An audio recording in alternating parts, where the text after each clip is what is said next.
So, 2022 has been and gone, and I won't lie, it's kind of rubbish year, one that culminated me having a breakdown at work.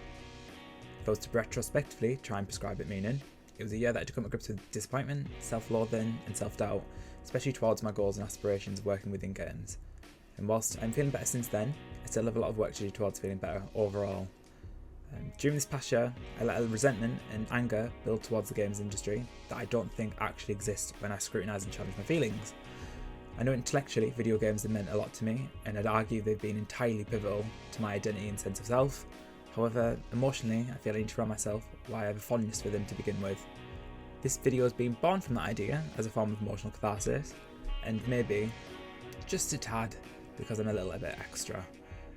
I've always wanted to try my hand at making a video essay, and I guess this is where I start. So, this is why I now and forever will love video games. When posed with the question of why I love games, albeit it's a self-imposed question, it's impossible that I don't reflect upon my entire development alongside them. As early as I can remember, I've always played them, and whilst I can remember playing with physical toys, I preferred the digital entertainment that games provided. Series like The Sims, Resident Evil and Final Fantasy have always just sort of been there, taking up space in my life. And I can't truthfully say that I remember what the initial spark of interest was in 4-year-old me. It was probably just a want to emulate my older brother and sister, but I do vividly remember the joy of watching, playing, but also failing at them. That can't be understated. And I guess somewhere along the way they just sort of stuck. If it's okay, I'd like to share a few of my specific memories of them. I think maybe we'll find something about them along the way. One of the first nostalgic memories that comes to mind is with my sister Sarah, where she's now referred to in my phone, best sister ever. And ever's in all caps, so you know I really mean it. I deny her to let me go on a computer to play Dino Dash at her house. If anyone doesn't know what Dino Dash was, it was an old point and click management series that released back in the 2000s, and I was weirdly obsessed with it as a kid. I'd be a proper little brat pestering my sister until she caved in, completely neglecting the food she'd bought me with the little money she had. Her and a housemate would be downstairs watching TV, something dumb like Big Brother or X Factor, and I'd be upstairs serving tables as floor, glued to the monitor that looked like a box. During break, she'd sometimes just sit with me and talk whilst I played on a computer. These were some of the most relaxed times that allowed me to bond with my sister that didn't live at home anymore. Another memory I have of nostalgic gaming is with my other sibling, Stephen. We'd take it in turns playing Crash Bandicoot on the PlayStation 1. We'd have a rule that when you died, you passed the control to the other person. However, being selfish kids, we'd constantly try and steal another turn. Our excuse would always be something like we died in an unfair way, or the other person had an extra long life the last go. Me and my brother would often clash because of this, but sometimes, on a very rare occasion, we'd have a nice time taking it in turns. And finally, I have really silly memories with my best friend Laura. I can remember the first time I ever played Resident Evil Outbreak at her house on her brother's PS2. The funny thing is, we never even got past the first level, let alone we couldn't even figure out what properly use the inventory system to get out of Jay's bar. At the time, I don't even think my friend was that big of a gamer, but she played them anyways because she knew I was. Guess this was her way of connecting with the weird kid at school. And I like to think that we're now lifelong friends because of all these moments that we had together. Looking back, games occupy a lot of these memories as a kid, and they consequently act as the way of remembering my past. Whilst games are always there, they often seem to act as more of a buffer to remember other things, such as my family and friends. Additionally, I find I can tap into this nostalgia if I ever replay something as an adult that I played as a kid. To give an example, the original Sims is a game that I'll return to every couple of years just to experience for a short time. And when I do replay it, I think I manage to jump to a headspace that might not be the same as when I was a child, but at least spiritually adjacent. When I was younger playing The Sims, I would often find myself using the money cheat because it was easier, and as an adult I occasionally get an itch to replicate that playstyle despite knowing it's more of a hollow experience, as it removes the entire gameplay aspect of having your Sims go to work and gradually earn money. And maybe I'm overthinking it, but playing games like this, in a way that my younger self would, connects me to my childhood beliefs. In the given scenario, it's how much I didn't understand or even care to understand the significance of having to earn money through jobs and real life responsibilities to buy the things you want. Younger me didn't care or think much about money in Sims because he didn't understand that earning money in real life, as an adult, is an entire responsibility that can be stressful and also overwhelming. I find that adult me misses thinking like that in a simplistic childhood manner. So for me, there's an entire nostalgic and reminiscing element to games that makes me love them. If it's not already obvious from the previous chapter, there's a social aspect to gaming for me as well. They've commonly been there during socialisation between myself and others, and as such, I think this is a good opportunity to challenge preconceived notions that I've heard of games being a solitary or isolating experience. For context, I work within an office of admins where a majority of the workers are from a millennial or older generation. Obviously, This means they have an entirely different experience growing up to myself because of technology. When I've asked my co-workers about their growing up, they often fondly talk about playing outside, knocking on their friends' doors and trying to stay out as long as possible despite worried parents. When in exchange I discuss my own growing up and my passion for games, they seem to express disappointment and sadness that I never got to experience what they did, and they seem to suggest it must have been a lonelier time. And honestly, there may be some truth to some of the concerns they have. Stuff like digital screen time and lack of actual experience in the outside world are things that should be talked about and discussed in the context of what is too much. However, I still assure them that I think I got everything I needed to from my childhood, if not more so when it comes to forming connections and friendships. Speaking personally, I wouldn't have the friends and support system that I have today without playing games. Video games have allowed me to form connections with others over a shared hobby and opened me up to making friendships that can span massive distances. For instance, in primary and the early years of secondary school, I always felt kind of awkward and at odds with my peers over their shared interests. I will stand by this following statement. I have never liked sports, and to be truly specific, I have never liked football. Although this is all anyone could talk about or seemed interested in at school, every boy would only ever talk about wanting to be the next bloody Ronaldo. And when I didn't share that particular interest, I was thought to be weird or standoffish. Consequently, I never got along super well with the boys at school, and I had no shared interest to even begin to start making friends with them. However, this is where my friend Laura re-enters the picture. She was the first person to, outside of my family, engage with my interests, which were gaming. She'd agreed to come around my house and play co-op Left 4 Dead with me. Bear in mind, we were only about 9 or 10 playing this game.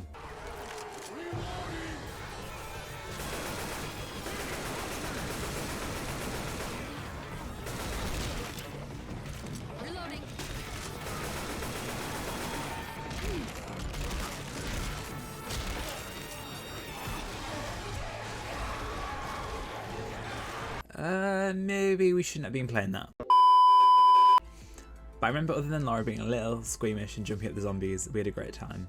I had made my first connection with a friend using games as a shared hobby. This was the first sign to me that games could be a way to connect with others. From this point onwards, most of my friendships were with people who to some capacity played or liked video games.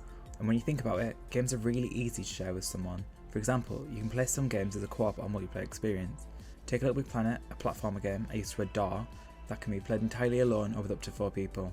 From experience, it's effortless to have a conversation whilst playing a game with someone, and it's difficult for that experience to become soured because everyone's focus is constantly switching between conversation and gaming. Alternatively, you don't even need to be playing a game to be using it as a way to socialise.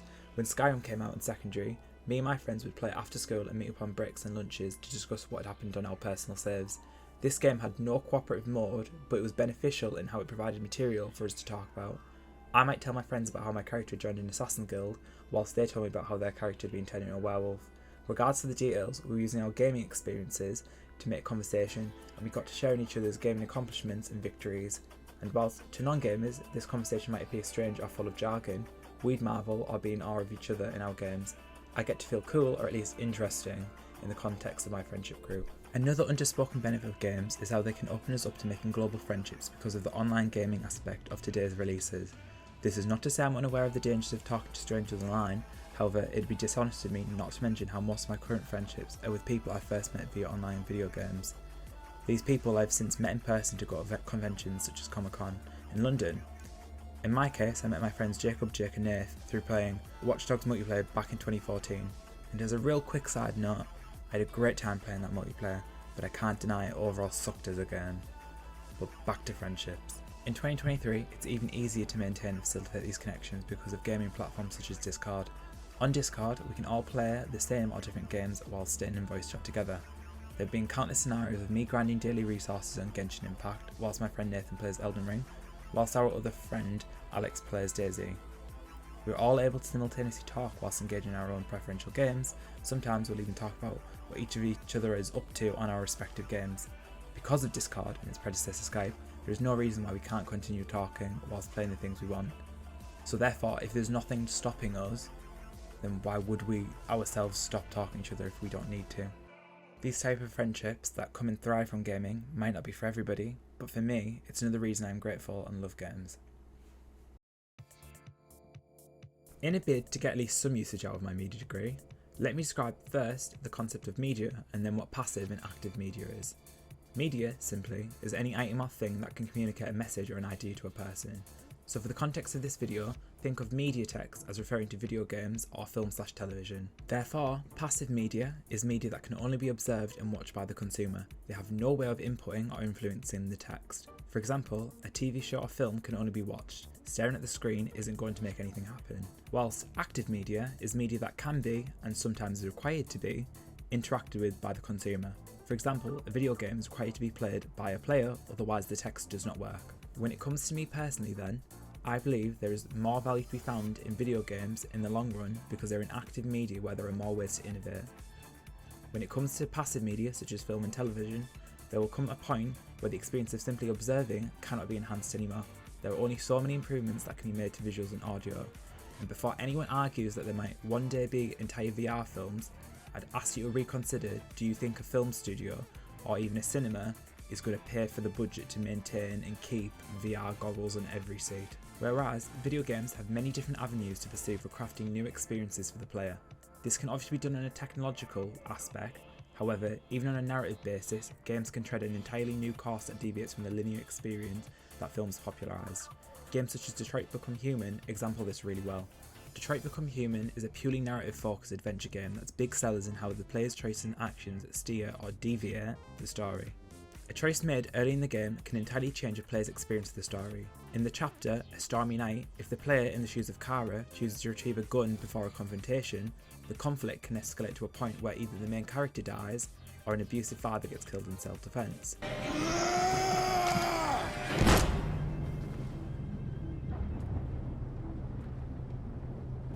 Regardless of the outcome, the story keeps progressing. There is no checkpoint if your character dies. This really hammers in how the story can radically change based on the player's own judgment and morals, and how they can choose to interact with the text. If passive media is being told a message or an idea, active media allows the consumer, to some extent, affect and play with the message they are presented in accordance with their own beliefs. To use another game as an example, Road 96 is a story about running away. Throughout its journey, the player takes on the role of several runaway teenagers who are attempting to escape a dictator-led country. Moral and political questions on how they, literal children, should react to a system they did not create are presented to the player. In playthroughs, teenagers can choose to attempt to stand against the dictatorship in an act of rebellion, or choose to ally with it in hopes of gaining immunity from it, or perhaps run entirely away from it in self-preservation. Because of my own personal beliefs, I always chose to have the teenagers run from it, even if that meant sometimes having to make choices that resulted in the reinforcement of the dictatorship.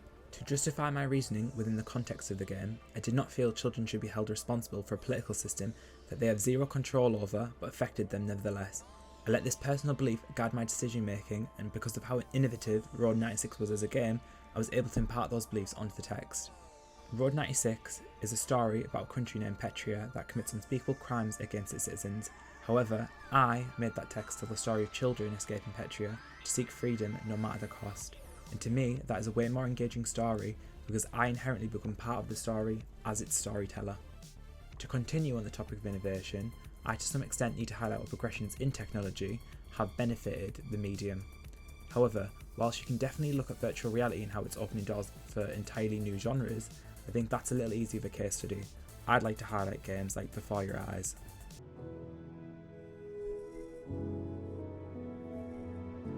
If you understand what I'm saying, blink over my hand here. Before Your Eyes, as stated in the trailer, is a game played entirely with your eyes, which is a very interesting tool that the developers at Goodbye World Games utilises to great effect. This game uses face cameras to track the player's eyes to explore themes of lost time, the concept of a life well spent, and to delve into spoiler territory, so this is your warning, dying before you're old. Every time that you blink, you're gonna jump forward in time. Could be a second, could be 5 years. Before Your Eyes puts you in the perspective of a terminally ill boy who fears his life has meant nothing and that he was a waste of space. The usage of eye tracking allows us to immerse ourselves in becoming him, especially when he becomes bedbound. We are forced to look through his eyes and attempt to understand his agony, and whilst I wouldn't dare to say that I understand the experience of being that sick, I think we all to some extent understand the feeling of just taking up space and wasting our finite time. I know I personally do. And I think it's that combination of forcing us into his perspective and playing with our understanding of our own self-dislike, the game is able to really speak to us and play with our heartstrings. I think as much as the final dialogue is meant for the main character, I believe it's also meant for us. The player. Benjamin Bryn was born into an ordinary home, to an ordinary mother and father in a small town by the sea.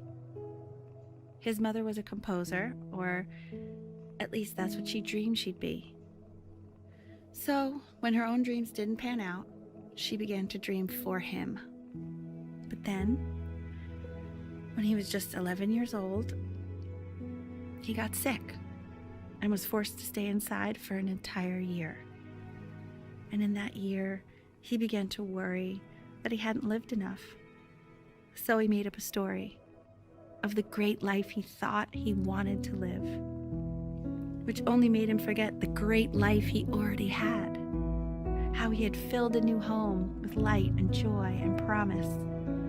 How he met a girl, his neighbor, who felt all alone in the world and made her feel okay again. And how, even when he was sick, he still gave his parents hope. How he reminded them exactly who they were after they had almost forgotten. So when he knew he was going to go, he was okay. Because he'd already lived a great life, a full life. And he was everything he needed to be, just as he was. This game to me is pure innovation. It's able to create an entirely new experience that delivers such an emotional impact. And what's the point of innovation if it doesn't get us to feel or experience something new? I know with video games there'll always be something new around the corner. I might not know what's coming, but I'm excited for it nevertheless, and I love that.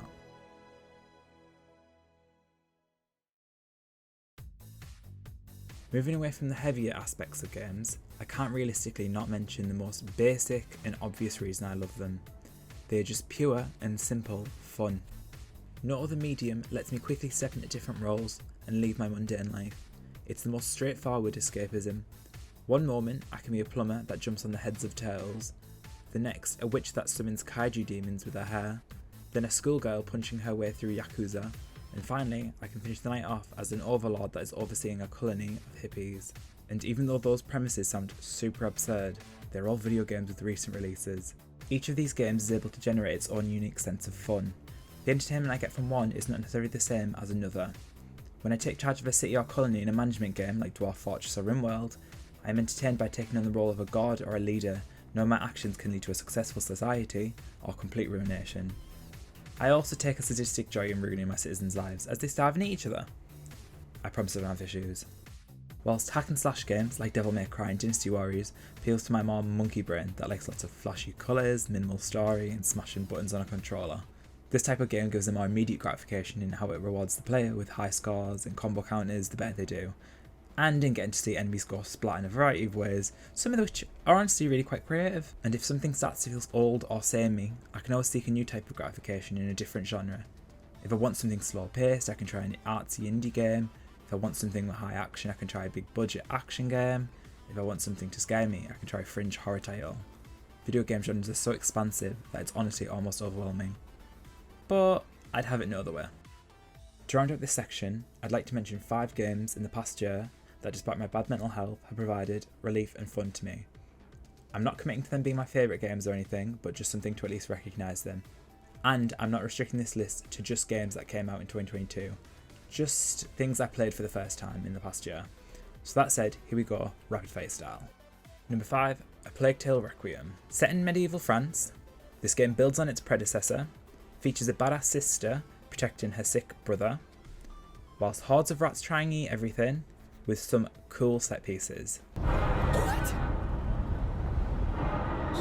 No! No!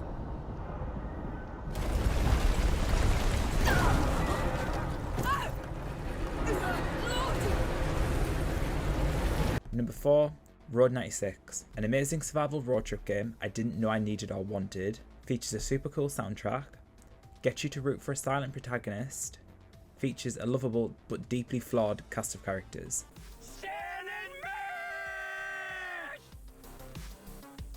Number 3, The Quarry. An 80s slasher film where our choices affect who lives and dies, lots of gore, I got 5 out of the 9 councillors killed, and London tipped in. Fucking ow! Ew, what the fuck? Number 2, RimWorld, a quirky sci-fi colony management game, endless possibility, completely moddable and community friendly. And finally, number 1, River City Girls 2, a fun beat 'em up that recontextualises all beat 'em ups, with funny dialogue, lovable main characters, and a story that doesn't take itself too seriously.